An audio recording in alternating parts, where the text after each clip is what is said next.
Bem, meus irmãos, muito boa tarde. Estava com saudade, pô. Estou sumido, né? Mas acho que agora as coisas vão se ajustar. Realmente, né, a Aisha tem toda a razão, né? A gente vive num momento de muita impulsividade, né? Acho que isso aí, né?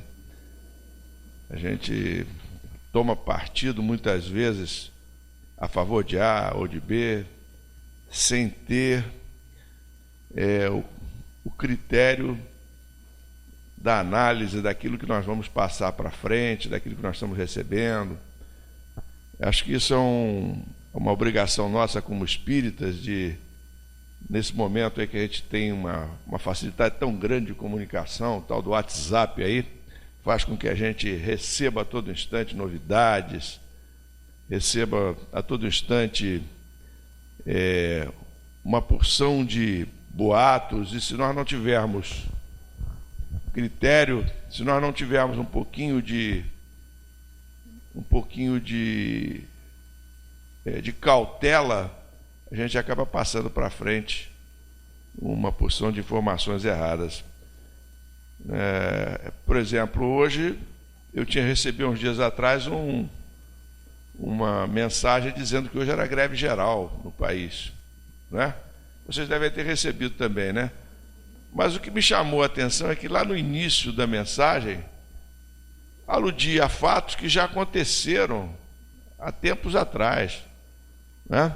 Há boatos que já correram há tempos atrás e não se confirmaram.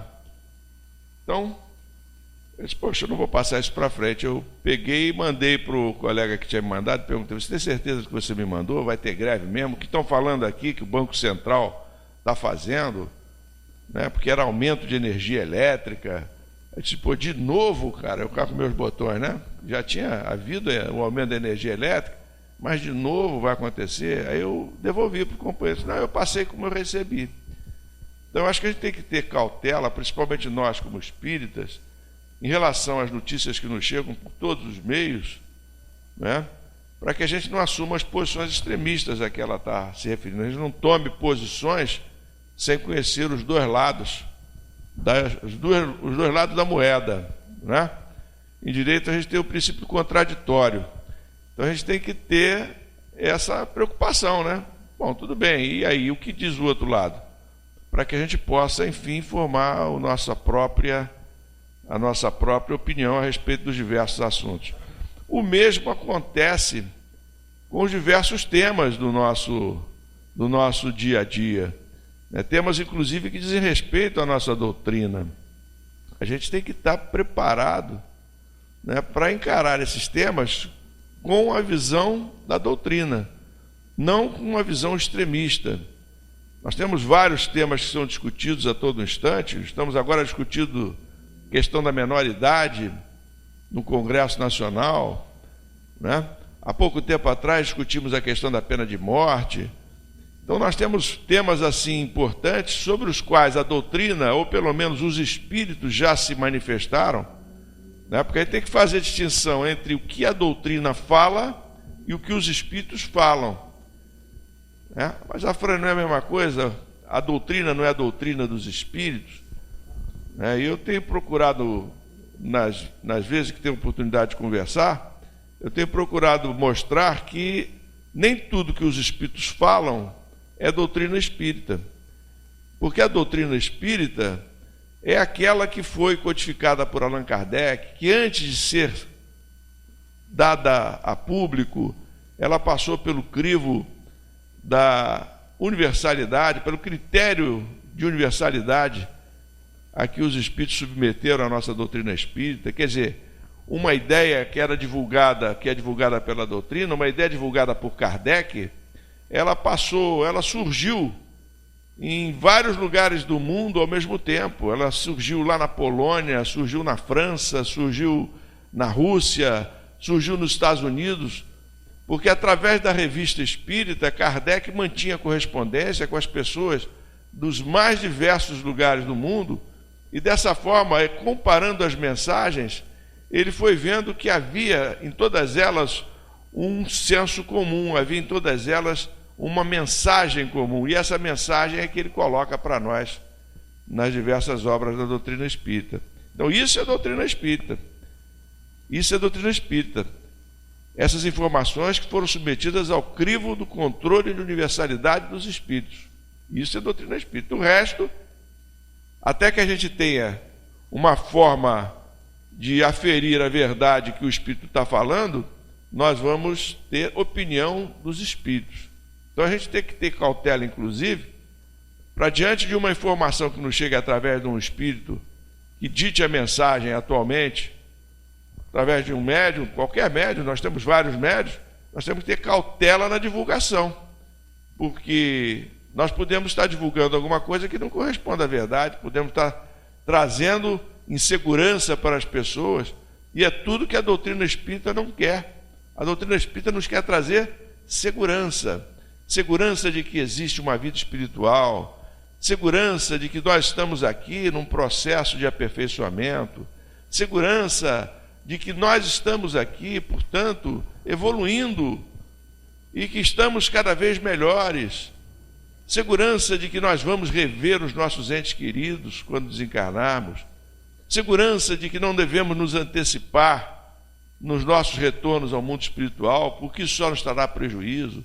Então essas informações que a doutrina espírita nos passa é que nós precisamos consolidar dentro de nós. A doutrina espírita nos passa segurança, nos passa tranquilidade, né?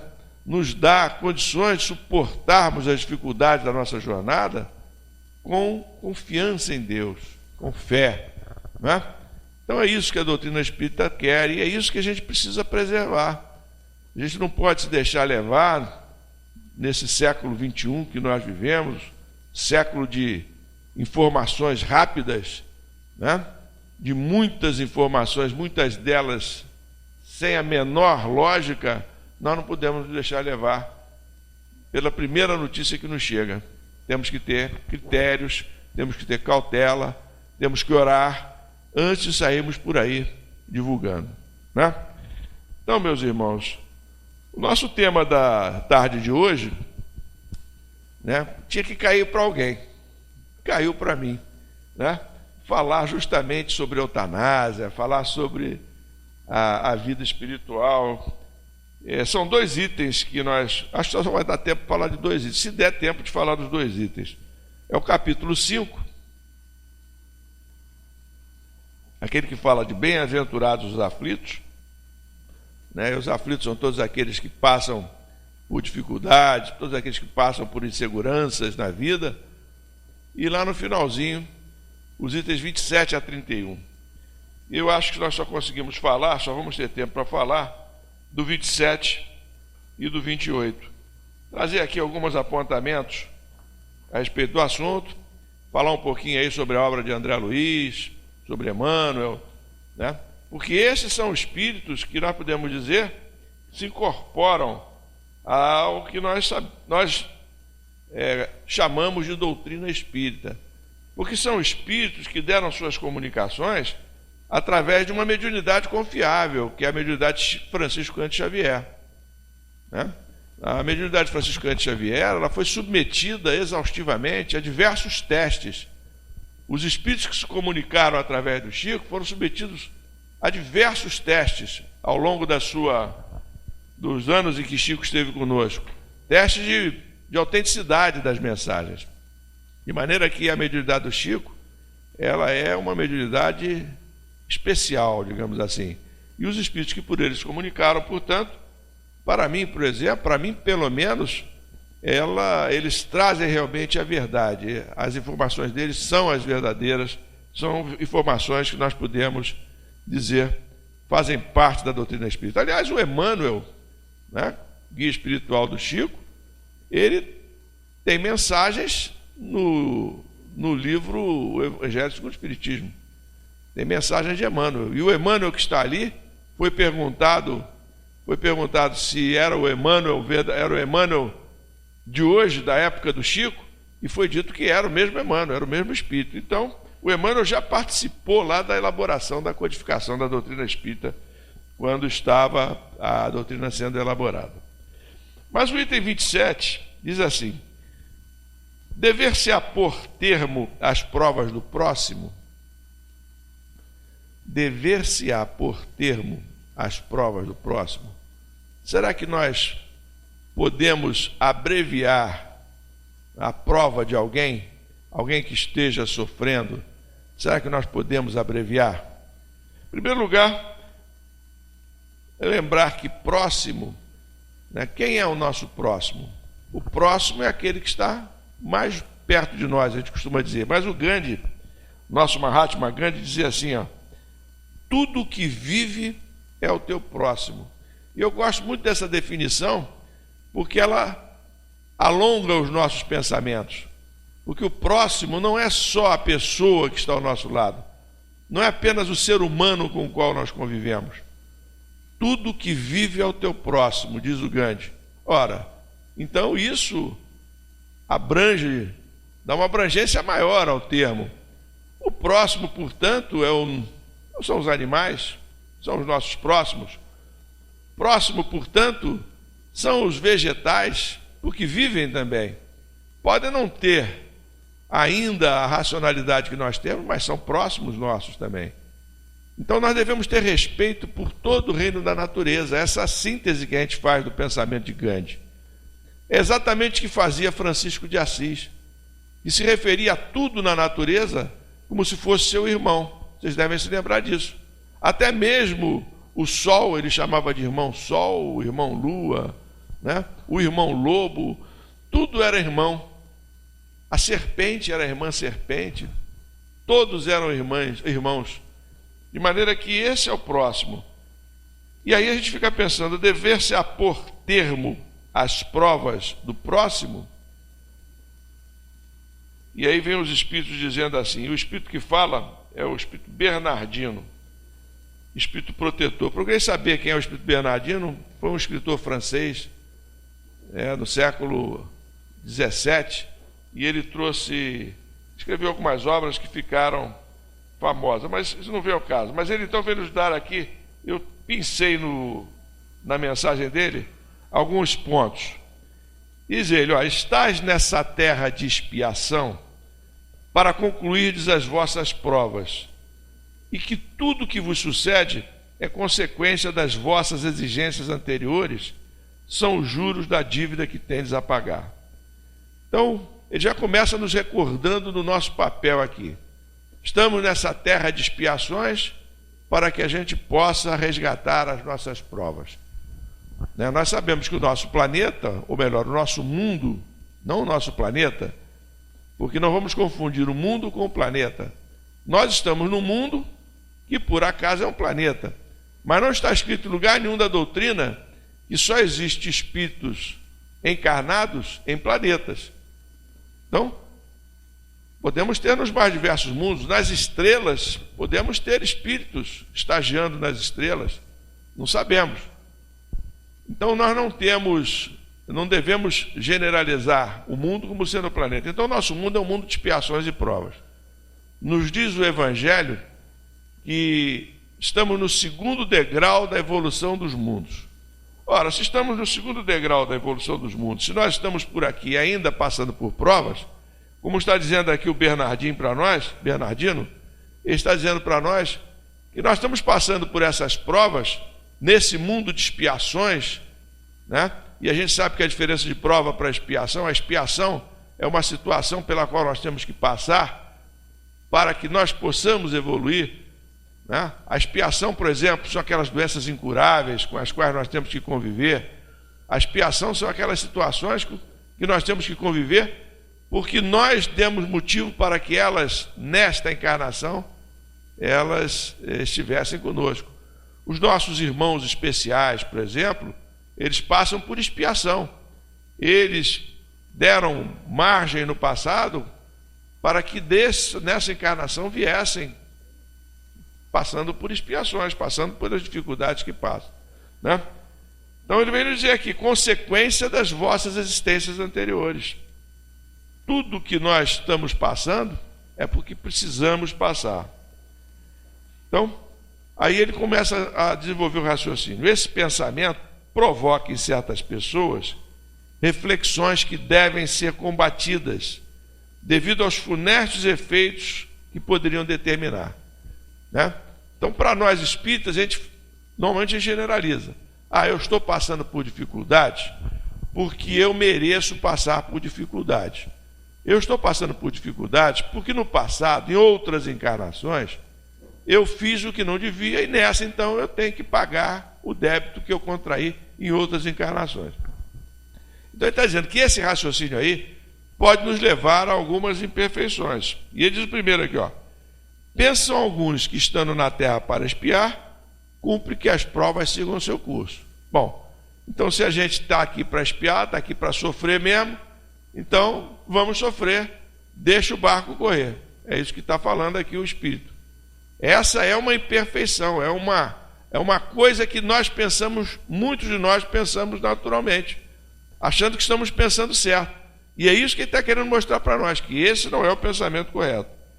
Ou a gente pensa dessa forma, deixa o barco correr, ou a gente pensa pior, ele vai dizer, vamos julgar que não só devemos sofrer o que temos que sofrer, mas mais ainda, vamos agravar as nossas provas, vamos sofrer mais ainda, né? Vamos piorar o nosso sofrimento. Me faz lembrar um quadro que tinha no Jô Soares, no Vivo Gordo, na época que o Jô Soares fazia humor na televisão, alguns de vocês aqui devem ter visto, né? Ele tinha um personagem, ele andava, colocava a mão dentro de um vaso cheio de abelhas, não sei se vocês se lembram, colocava dentro de abelhas, mas tira a mão de dentro desse vaso, aí não, porque eu preciso sofrer, ele ficava lá, né? Então esse pode ser o nosso pensamento também, a gente precisa agravar o nosso sofrimento para a gente purgar mais rapidamente a nossa dificuldade. E o Espírito veio justamente dizer que nisso não, isso é um grande erro. Ele vem falar para nós. E nós estamos aqui passando por dificuldades que construímos no passado, isso é verdade. E esse passado, às vezes não é um passado de outras encarnações, às vezes é um passado recente, são ações que nós tivemos nesta encarnação, e isso é verdade. Agora, nós não estamos impedidos de, sabendo disso, tentar nos melhorarmos, tentarmos fazer o bem, tentarmos melhorar a nossa situação espiritual, diminuir o nosso sofrimento. Isso não está, nós não estamos impedidos de fazer isso. Então, é justamente o que o Espírito quer dizer para nós aqui, É certo que as vossas provas têm de seguir o seu curso, que lhes traçou Deus. Dá-se, porém, que conheçais esse curso, a gente sabe qual é a extensão da nossa prova, a gente sabe até onde nós temos que sofrer, né? Então nós devemos buscar sempre a nossa melhoria. Se é uma prova física, um problema médico, devemos buscar a cura para o nosso problema, não devemos nos entregar. A doutrina nos diz que nós temos que ser abnegados. Abnegação não significa imobilismo, não significa entrega, não significa colocar a cabeça na boca do leão, a mão dentro do vaso cheio de abelhas. Não, nós temos que lutar para melhorar a nossa situação. Se nós estamos passando por dificuldades, temos que procurar superar essas dificuldades. Nós sabemos que estamos passando por aquilo porque foram situações geradas por nós, mas não vamos nos entregar. Vamos continuar lutando. O cristão, o espírita, ele é um lutador. Ele luta o tempo todo contra as suas imperfeições, contra si mesmo, contra o homem velho que carrega dentro de si, e procura dessa forma se melhorar cada vez mais. Então, é o que o Espírito vem passar para nós. Diz ele assim, o que nós devemos fazer? Vejamos que meios o Pai misericordioso me pôs ao alcance para suavizar o meu sofrimento e o sofrimento do meu irmão. Primeira coisa. Depois, vejamos se as minhas consolações morais, o meu amparo material, os meus conselhos poderão ajudá-lo a vencer essa prova com mais energia, paciência e resignação. Vejamos mesmo se Deus não me pôs nas mãos os meios de fazer com que cesse esse sofrimento, né? Porque a pergunta da 27 é essa aqui: deve-se pôr termo às provas do próximo? Né? Aí alguns vão dizer: não devemos pôr termo às provas do próximo, porque nós também não queremos pôr termo às nossas provas, porque nós sabemos que todos nós estamos passando pelas dificuldades que adquirimos no passado. Precisamos passar por isso. E outros dizem: não, precisamos agravar as nossas provas e as provas do nosso próximo. E o que os Espíritos vêm dizer para nós é justamente nada disso. Nós temos que lutar contra isso. Nós temos que abreviar o nosso sofrimento e o sofrimento do nosso próximo, se estiver ao nosso alcance, né? Quem sabe, se Deus não nos colocou nas mãos até a possibilidade de ser um instrumento da cura daquele companheiro que passa por uma dificuldade de ordem física, né? Então, nós precisamos ter este pensamento. Resumindo, ele faz um resumo no final: todos vós estáis na terra para espiar. Espiar com X, hein, gente?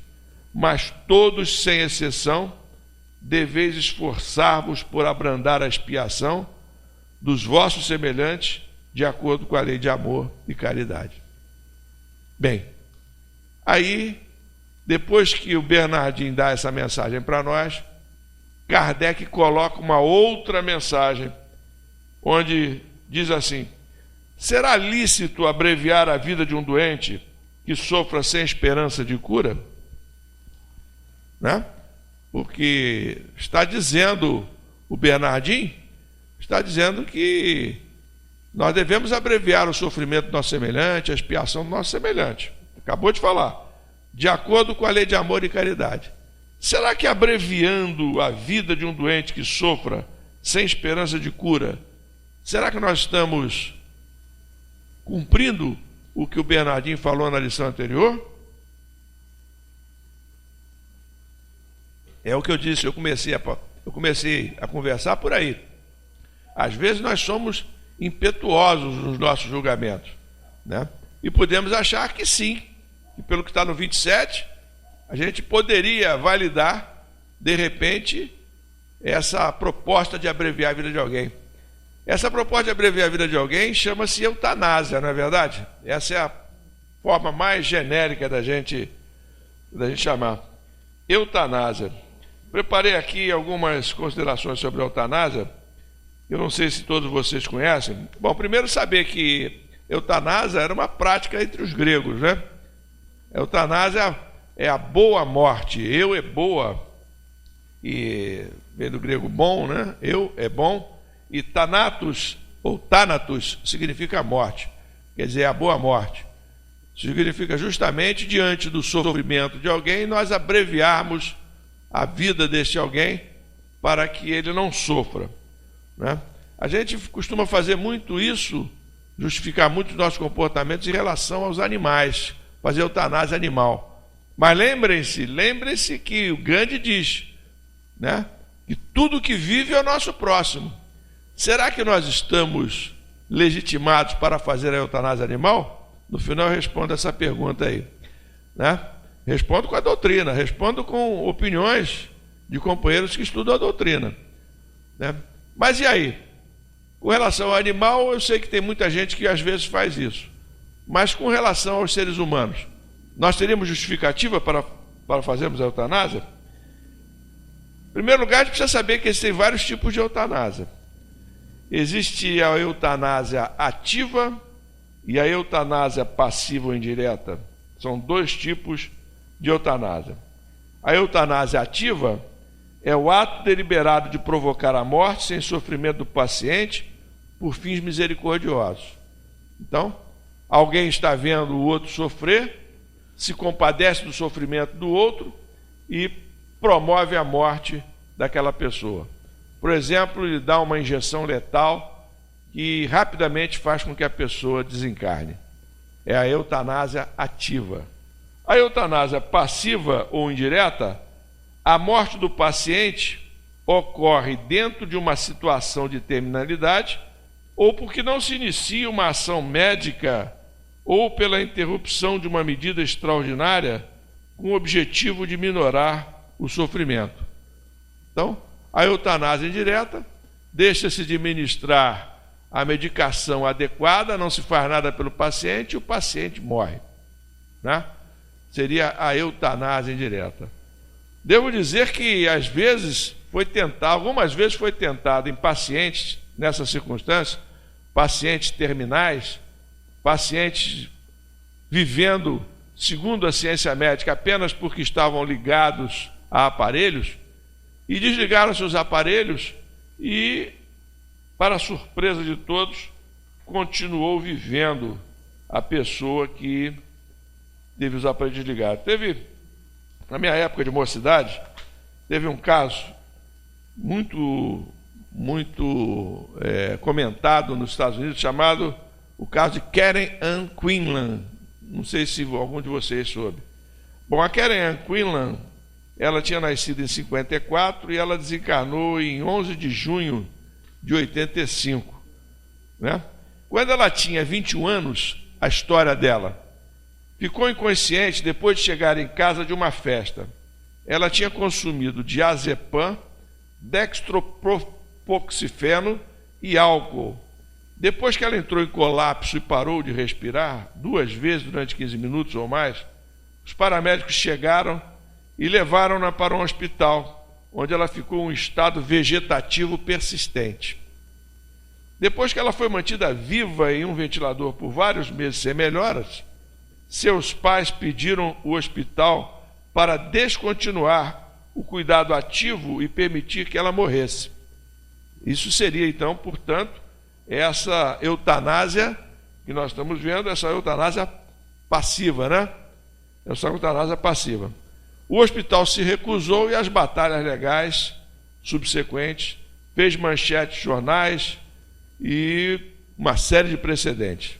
A Suprema Corte de Nova Jersey decidiu a favor dos seus pais, mas Quinlan foi removida da ventilação mecânica em 1976 e viveu em estado vegetativo persistente por quase uma década, até a sua morte por pneumonia em 1985. Então vejam vocês, não é a eutanásia indireta, foi tentada, mas a eutanásia foi tentada, a eutanásia passiva, né? Passiva ou indireta. Ela foi tentada no caso da Karen Ann Quinlan, mas não houve o desfecho que a ciência médica esperava que haveria.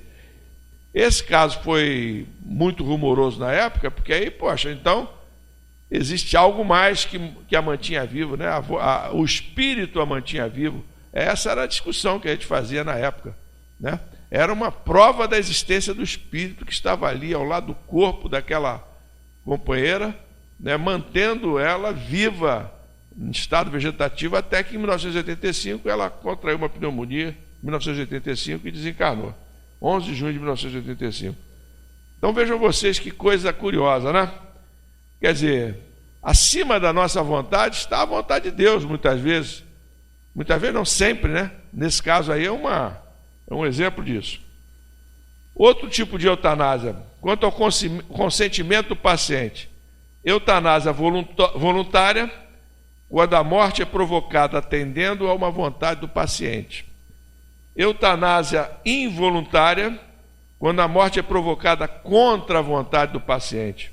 E eutanásia não voluntária, quando a morte é provocada sem que o paciente tivesse manifestado sua posição em relação a ela, né? Então, na voluntária, o paciente quer desencarnar, ele pede para que ele seja tirado da vida. Então, é a voluntária. Na involuntária, é contra a vontade dele, né? Quer dizer, alguém se compadece dele, vai lá e aplica a injeção letal ou um outro tipo de medicamento que lhe tira a vida. Ou a eutanásia não voluntária, quando a morte é provocada sem que o paciente tenha manifestado sua posição. Então o paciente não diz nem que quer, nem que não quer, né? Não se manifesta e ainda assim é tirada a sua vida. Essas são as formas de eutanásia. Aí nós temos outras formas, como por exemplo, eutanásia e suicídio assistido. Qual é a diferença de eutanásia para suicídio assistido? Né? Na eutanásia, uma outra pessoa provoca a morte. Não uma terceira, uma outra pessoa provoca a morte. No suicídio assistido, é o próprio doente que provoca a sua morte. com a orientação de companheiros que dizem para ele como ele deve tirar a vida. Diz que na Suíça a eutanásia é permitida. E existe uma clínica na Suíça que orienta aqueles que querem praticar a eutanásia de como praticar a eutanásia. É o suicídio assistido. Há um filme, eu tenho que ver mais, eu tenho que ir mais no cinema, mas esse filme é antigo, né? Mar Adentro, um filme espanhol, não sei se vocês chegaram a ver, conta a história de um rapaz que fica tetraplégico. Ele vai mergulhar na praia, né? E aí ele é um homem forte, né? E ele tinha o costume de mergulhar da seguinte forma: quando a maré enchia, né, ele ficava do alto de uma pedra e mergulhava. Então a onda vinha, enchia aquele trecho da praia, ele mergulhava e tinha profundidade para ele. E aí tinha umas moças muito bonitas na praia e ele prestou atenção nas moças. Na hora que ele vai mergulhar, né, a praia já está vazando, a maré já está vazando, e aí ele bate com a cabeça no fundo do mar e fica tetraplégico. É a história dele, é essa a história dele. E o filme é muito bonito, uma cenografia muito bonita, mostra o espírito dele se libertando do corpo durante os momentos de emancipação da alma, saindo pela janela como se estivesse andando, voando, levitando pelos campos. O filme é muito bonito, mas ele quer morrer de qualquer jeito. Então ele arruma um grupo de amigos onde cada um deles vai cumprir uma parte do que será o suicídio dele, né? Então é um suicídio assistido. No final, ele só tem movimento com a boca. No final, com a boca, ele só tem o trabalho de fazer com que toda uma parafernália lá que foi montada pelos amigos tirasse a vida dele. E ele acaba morrendo. Já contei o final do filme, vocês não vão ver mesmo, né? Mas é o Mar Adentro, né? Mas é isso. O interessante é que ele faz com que uma porção de amigos se envolvam. Quer dizer, a responsabilidade fica distribuída entre todos para cumprir a vontade dele. É o suicídio assistido. Agora vem outros aspectos interessantes. Eutanásia e distanásia. Enquanto a eutanásia é a chamada boa morte, a distanásia é a chamada morte ruim. Porque esse prefixo grego diz, significa mal. Então a distanásia é aquele procedimento que se mantém o sujeito vivo, mesmo sabendo que não tem mais jeito, que ele vai desencarnar, mas a gente mantém ele vivo, muitas vezes sofrendo os horrores da doença que ele está passando, sofrendo os horrores que estão sendo impostos a ele por aquele mal que ele adquiriu, né? Então é a distanásia. Essa distanásia que se opõe a uma terceira variante aí chamada de ortotanásia.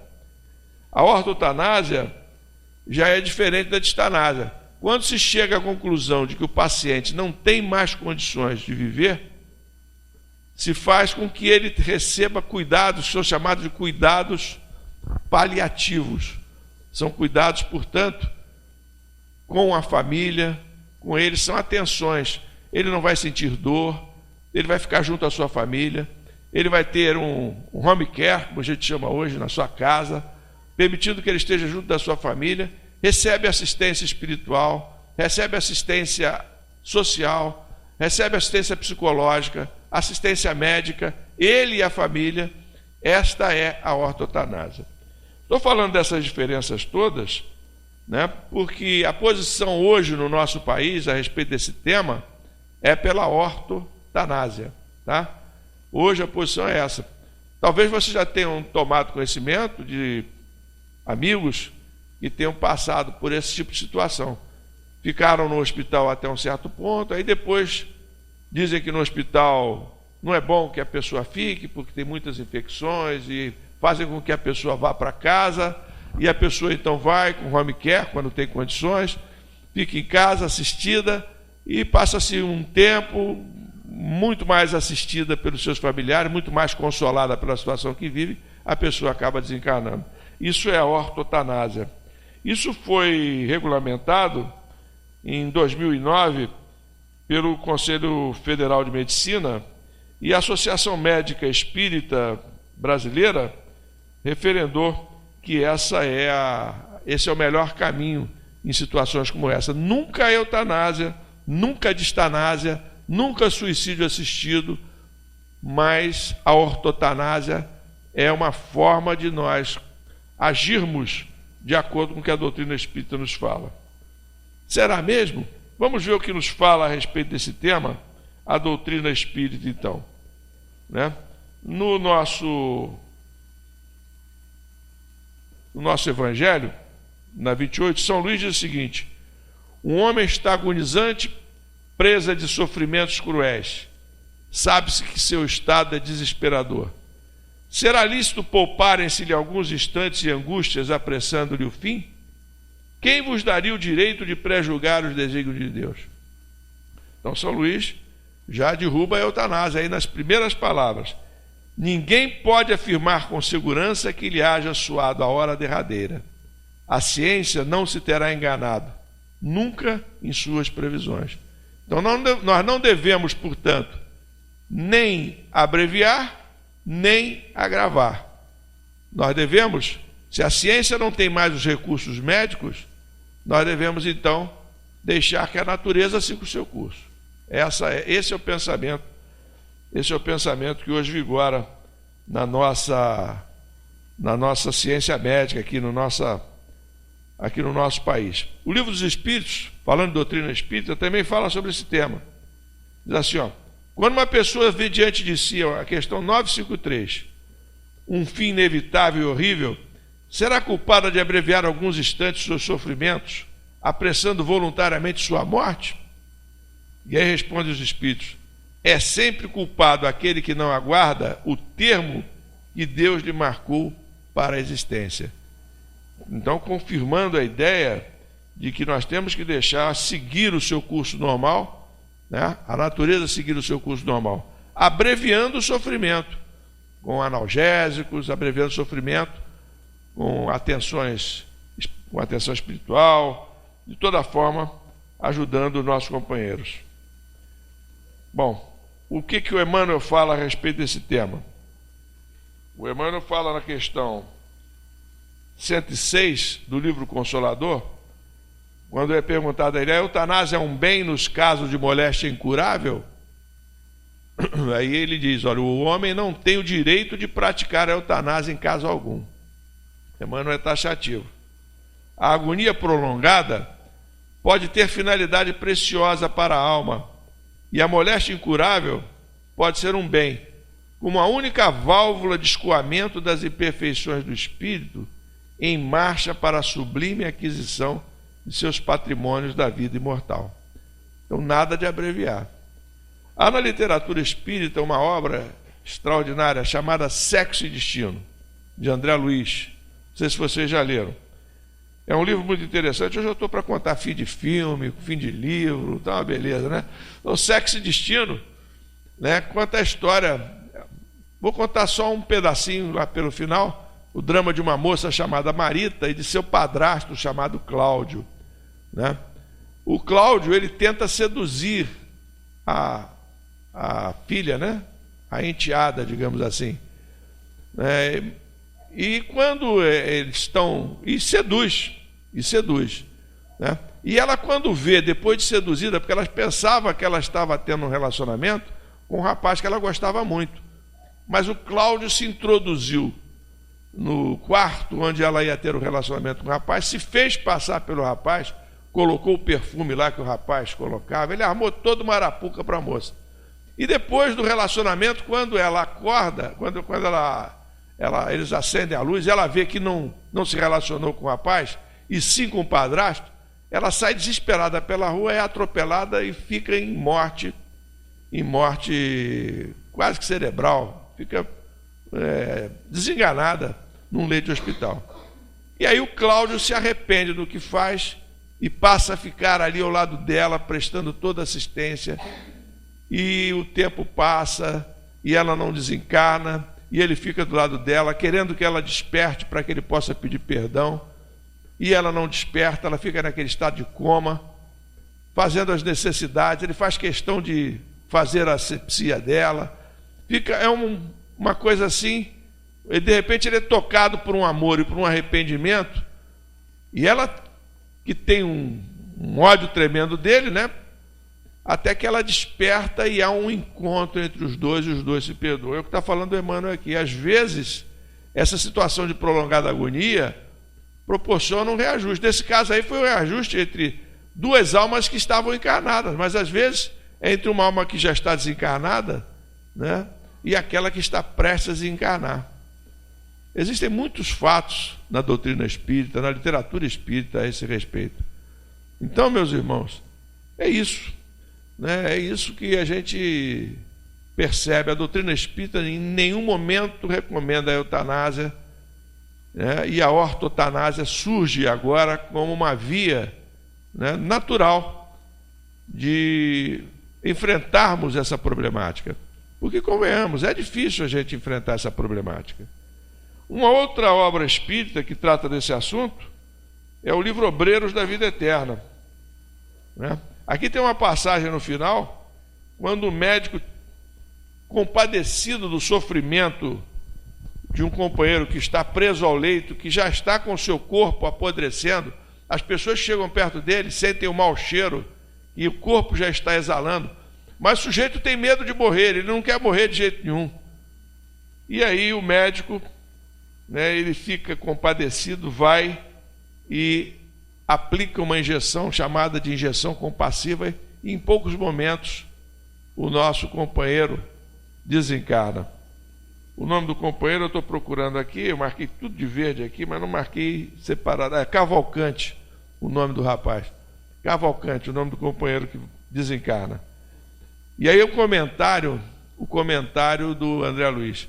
A carga fulminante da medicação de descanso, por atuar diretamente em todo o sistema nervoso, interessa os centros do organismo perispiritual. Cavalcante permanece agora colado a trilhões de células neutralizadas, dormentes, invadido ele mesmo de estranho torpor, que o impossibilita de dar qualquer resposta ao nosso esforço, ao esforço da equipe espiritual, de fazer o desencarne.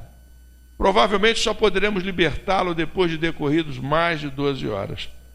Então, esse é um outro efeito colateral aí da eutanásia, né? A pessoa fica mais tempo em sofrimento ali junto ao corpo e dificulta o trabalho da equipe espiritual de desencarná-lo, né? De promover o desencarne. Nosso Chico, Francisco Cândido Xavier, nesse livro Chico de Francisco, também tem um comentário interessante aqui. Aliás, são dois comentários. Vou ler uma aqui. Dívida e tempo. Chico visitou durante muitos anos um jovem que tinha o corpo totalmente deformado e que morava num barraco à beira de uma mata. O estado de alienação mental era completo. A mãe deste jovem era também muito doente e o Chico a ajudava a banhá-lo, alimentá-lo e a fazer a limpeza do pequeno cômodo em que morava. O quadro era tão estarrecedor que numa de suas visitas, em que um grupo de pessoas o acompanhava, um médico perguntou ao Chico: nem mesmo neste caso a eutanásia seria perdoável? Não creio, doutor, respondeu-lhe o Chico. Este nosso irmão, em sua última encarnação, tinha muito poder, perseguiu, prejudicou e com torturas desumanas tirou a vida de muitas pessoas. Algumas o perdoaram, outras não, e o perseguiram durante toda a sua vida. Aguardam o seu desencarne, e assim que ele deixou o corpo, eles o agarraram e o torturaram de todas as maneiras durante muitos anos. Este corpo disforme e mutilado representa uma bênção para ele. Foi o único jeito que a providência divina encontrou para escondê-lo de seus inimigos. Quanto mais tempo aguentar, melhor será. Com o passar dos anos, muitos de seus inimigos o terão perdoado, outros terão reencarnado. Aplicar a eutanásia seria devolvê-lo às mãos de seus inimigos para que continuassem a torturá-lo. E como resgatará ele seus crimes? Inquiriu o médico. O irmão X costuma dizer que Deus usa o tempo e não a violência.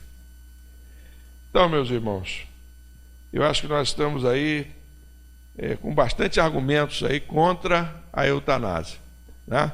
Argumentos que nos são proporcionados pela doutrina, argumentos que nos são proporcionados pelos espíritos, de maneira que nós todos sabemos a conduta que devemos ter diante de nós mesmos, diante dos nossos familiares queridos, diante daqueles que nos procurem para saber a nossa opinião a respeito de uma situação como essa.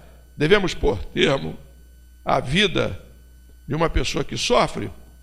Então nós estamos aqui com todas as respostas, estamos municiados para dizer com segurança a essas pessoas que de maneira alguma, que devemos deixar que a natureza faça o seu trabalho, porque Deus sabe o que é melhor para cada um de nós, Deus sabe o momento exato em que nós devemos regressar ao mundo espiritual. E às vezes esse regresso se faz com muito sofrimento para quem está padecendo o mal e muito sofrimento para a família, porque fica numa situação de impotência, querendo ajudar e sem condições de ajudar. Nessas circunstâncias, lembremos que somos espíritas, que podemos orar, que podemos aplicar o passe, podemos fazer o que está ao nosso alcance para minorar o sofrimento daquela pessoa, mas nunca jamais concordar com essa ideia. Com relação aos animais, eu disse que daria a resposta no final. Em algum lugar aqui eu trouxe uma passagem, vai de memória porque eu não sei onde botei o papel, deve estar aqui nesse meio todo aqui. Bom, do livro Animais Nossos Irmãos, né, é o Eurípides Kuhl que faz o comentário. O Eurípides Kuhl era um dos poucos pesquisadores que nós tínhamos na doutrina espírita, infelizmente já desencarnado também. Então ele conclui lá nas suas pesquisas, que com relação aos animais, nós também devemos ter o mesmo caráter, que nós não devemos tirar a vida dos nossos irmãos, né, desnecessariamente. Há situações de sofrimento extremo, né? E aí admite-se em relação aos animais até essa possibilidade. Mas se nós pudermos manter o animal ao nosso lado, fazendo com que a natureza faça o seu trabalho, com que ele desencarne na hora certa, isso é o melhor para todos nós. Infelizmente eu não achei aqui o papel, né? Eu coloquei tudo junto e agora está tudo separado. Então eu estou perdido aqui nessa papelada toda, confesso a vocês. Eu achei que não ia me perder aqui nessa papelada, mas me perdi. Então é isso, meus irmãos. Felizmente eu não perdi o poema final que eu quero falar para vocês, do Eurípides de Formiga. Está no livro... Não está em livro nenhum, né? Foi uma mensagem ditada no Grupo Espírita da Prece e foi recebida pelo